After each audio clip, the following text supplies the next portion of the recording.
يا الجزايل خطري عذب الابيات الجزال في مدح بنت الشيوخ العريبين الكرام. يا الجزايل خطري عذب الابيات الجزال في مدح بنت الشيوخ العريبين الكرام. الكريمة والدمى يوفيها المقام شيخة من نسل روس وفرسان حشام. فالحسن والزينية كنها ملكة جمال كنها بدر السماء لا بدا زاح الظلام. الحلا والذوق والدين والخلق ودلال بخصايا الوعد ما يوصفها الكلام. ذرة بين النزاع ما لها ند ومثال على الأدب متربية والوقر والاحتشام. بنت شيخ يسبق التسجيل والمكساج في استديو زفات شمعة الأمل.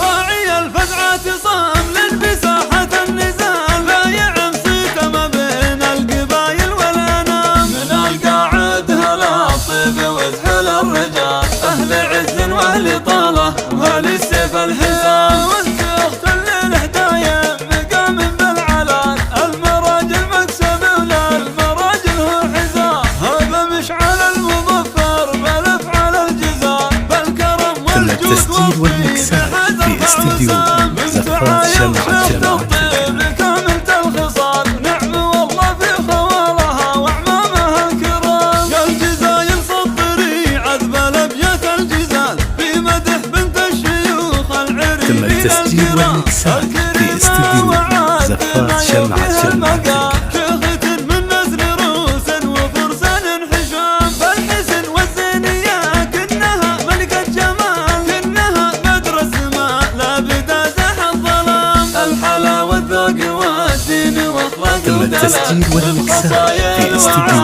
زفات شمعة الأمل. ذرة بين النزاع ما لها ند ومثال على الأدب متربية والوقر والاحتشام. بنت شيخ يسبق القول لا قال انفعال عبد الله اللي رقى واعتلى ظهر الأمان. راعي الفزعة تم التسجيل والمكساج في استديو زفات شمعة الأمل. القبايل والأنام. من القاعد هلا طيب وزحل الرجال أهل عز وأهل طالة وأهل السيف الحسام. والسيخ للهدايا مقام بالعلان المراجل مكسب ولا المراجل هو حزام. هذا مشعل المظفر بالافعال الجزاء بالكرم والجود تم التسجيل والمكساج في استديو زفات شمعة الأمل.